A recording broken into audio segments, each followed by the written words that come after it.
हम सब जानते हैं कि एक रेसलिंग मैच के दौरान किए जाने वाले ज्यादातर मूव्स रिंग में मौजूद दोनों रेसलर्स के पूरे तालमेल से ही होते हैं। लेकिन ऐसे भी कुछ मौके होते हैं जब एक मैच बिल्कुल उल्टी दिशा में जा सकता है और दो या दो से ज्यादा रेसलर्स एक मैच के दौरान असल में लड़ने लग जाते हैं। इसके बहुत सारे कारण हो सकते हैं, जैसे कि मैच में हुई कोई गलती जो किसी रेसलर को नाराज कर दे, या वो दोनों रेसलर्स एक दूसरे को पसंद न करते हो और वो मैच के बीच में ही हिसाब बराबर करने का फैसला कर लें। तो इसी के साथ आइए देखते हैं ऐसे ही 10 प्रो रेसलिंग मैचेस की तरफ जो असली लड़ाई में तब्दील हो गई। Brock Lesnar versus Braun Strowman. Brock Lesnar इस दुनिया के सबसे ताकतवर रेसलर्स में से एक माने जाते हैं। इसलिए जब ब्रॉन स्ट्रोमैन ने 2018 में उनके ऊपर थोड़ी असली मूव्स आजमाने की कोशिश की तो उन्हें बहुत बुरी तरह से समझ आ गया कि द बीस्ट से कोई पंगा क्यों नहीं लेता। ऐसा एक ट्रिपल थ्रेट मैच के दौरान हुआ था जिसमें WWE के लेजेंड केन भी शामिल थे। मैच में ब्रॉक लेसनर के साथ थोड़ा ज्यादा आक्रामक हो गए और उन्हें घुटने और मुक्कों से असल में मार दिया। लेसनर ने जवाब में ब्रॉन के चेहरे पर मुक्का मारा। ये साफ हो चुका था कि अगर ब्रॉन ने खुद पर काबू नहीं किया तो ब्रॉक उन्हें इस रिंग में इतना मारेंगे जितना वो जीवन भर में नहीं पिटे होंगे। ब्रॉन के मुताबिक जब दोनों रेसलर्स बैक स्टेज में पहुंचे तब ब्रॉन ने लेसनर से माफी मांग ली थी और उसके बाद दोनों में कोई भी लड़ाई नहीं थी। Steiner brothers versus नेस्टी boys.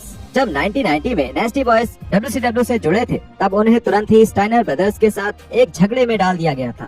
इसका कारण ये था कि बहुत सारे WCW रेसलर्स उस समय ये शिकायत कर रहे थे कि स्टाइनर ब्रदर्स रिंग में कुछ ज्यादा ही आक्रामक हो जाते हैं और इसी वजह से कोई उनके साथ काम नहीं करना चाहता था। इसलिए जब ये दोनों टीम्स हैलोवीन हैवक पे-पर-व्यू में आमने सामने आई तब मैच में असली और नकली में फर्क करना मुश्किल हो गया। दोनों ही टीम्स पूरे मैच के दौरान असली मूव्स मारते रहे। ये तो साफ था कि रिक और स्कॉट स्टाइनर इस मैच में जाते वक्त ये सोचकर गए थे कि सब उनके हिसाब से ही होगा, लेकिन जब नेस्टी बॉयज ने उनको असल में मारना शुरू कर दिया तब ये एक अलग तरह का मैच बन गया। Kane Shamrock versus Vader.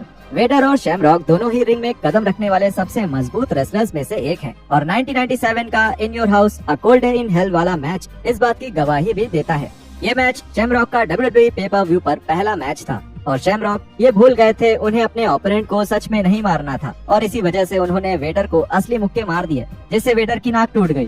Vader ने शैमरॉक को ध्यान देने के लिए बोला भी, लेकिन शैमरॉक इससे भी नहीं रुके। इस वजह से वेडर ने शैमरॉक को इतनी जोर से असली मुक्का मारा कि शैमरॉक की गर्दन टूटते टूटते बची। इसके बाद दोनों ने ही बिना ज्यादा जोश में आए मैच को खत्म किया और शैमरॉक को जल्दी ही ये सीख मिल गई कि WWE उनके MMA की उस दुनिया से बहुत अलग है जिसकी उन्हें आदत थी। Kurt Angle versus Daniel Puder. 2004 में कर्ट एंगल और Tough Enough star Daniel Puder का सामना एक ऐसे मैच में हुआ जिसे असली मैच की तरह पेश किया गया था। इसका प्लान और उसके मुताबिक इसका रिजल्ट ये होना था कि एंगल इसमें विजेता रहेंगे, लेकिन इस प्लान पर जल्द ही पानी फिर गया जब प्यूडर ने एंगल को एक असल आम बार में जकड़ लिया और एंगल बस टैप आउट करने ही वाले थे, जिसकी वजह से एंगल के नाम को एक बड़ा झटका लग सकता था। इस मैच की असल लड़ाई में बदल जाने के कारण रेफरी को ऐसा नाटक करना पड़ा कि प्यूडर के कंधे मैट को छू रहे थे और एंगल को अंत में जीत मिल गई। जब ये हादसा हुआ तब फैंस थोड़े कंफ्यूज थे कि उन्होंने अभी क्या देखा, लेकिन रेसलिंग ऑब्जर्वर के डेव मिल्सर की एक रिपोर्ट ने ये पक्का कर दिया कि प्यूडर ने एंगल को सच में मारने का फैसला किया था। उन्होंने बताया वो बिल्कुल सच था। अगर आप फाइटिंग नहीं देखते, प्यूडर ने एंगल को एक किमोरा में लॉक किया था। ये इसे टैज की तरह की लॉक भी बोल सकते हैं। हालांकि टैज ने ये सामने नहीं आने दिया कि मूव पूरी तरह से की गई थी। न सिर्फ एंगल उस मूव से बाहर नहीं आ पा रहे थे, लेकिन बहुत सारे MMA के फाइटर्स भी उतनी देर में हार मान चुके होते। साफ था कि एंगल हार नहीं मान सकते थे। रेफरी ने 3 तक गिनती कर दी, जबकि प्यूडर का कंधा पूरी तरह मैट पर लगा भी नहीं था। वो सब खत्म करना चाहते थे, क्योंकि सच ये है कि अगर ये कुछ और सेकंड्स चलता या प्यूडर ने पकड़ नहीं तोड़ी होती तो एंगल को सर्जरी के लिए जाना पड़ सकता। पैरी सैटर्न वर्सेस माइक बेल। 2001 में WWE मेडल की टेपिंग के दौरान जब माइक बेल और पैरी सैटर्न का सामना हुआ तब ये मैच सैटर्न के लिए केवल एक आसान मैच होने वाला था।